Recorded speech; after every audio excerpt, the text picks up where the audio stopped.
When Jenny was in the ICU, I was not allowed to go in and see her because of restrictions. No one was. I had people ask. I asked. I could be honest with you. I remember standing there. I have an extension ladder at home.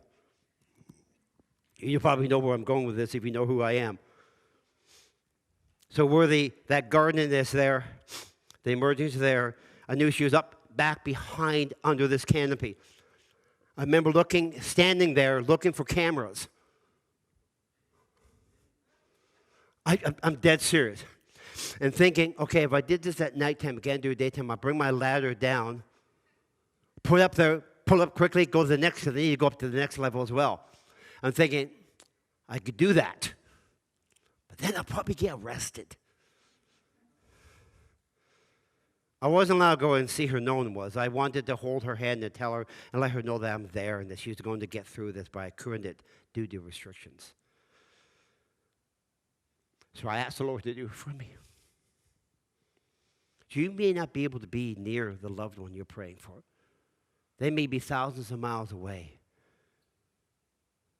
I asked the Lord to do it for me. See, I might have been restricted, but there are no restrictions when it comes to God. I told him I cannot hold her, so Father, I'm asking you to hold her for me. I remember praying that prayer.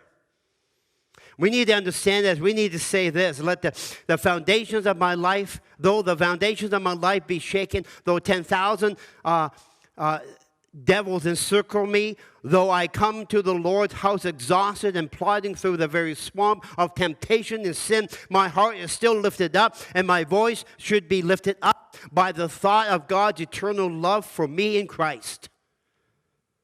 And so we shall still be praising God, not for, but in the midst of our troubles. After all, these people, it pulled away from the shouting of the multitude, and when they were questioned, we have surely said that on the surface, their life had little or no reason to give praise for.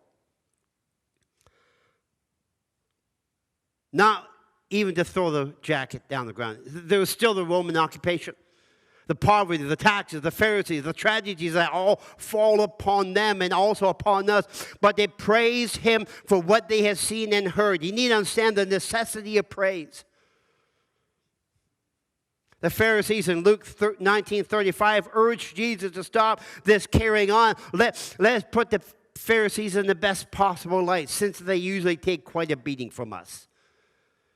Perhaps there are folks in sympathy with Jesus, and for a group of Pharisees warned him of Herod earlier, and now they're fearful that all this commotion will draw the attention of the Romans and the other religious authorities. It is in reply to the admonition that he rebukes his disciples, and that he tells Jesus to tell them to rebuke them for doing this. And he takes his unusual statement and says this: I tell you that if these should hold their peace, the very stones would immediately cry out in praise.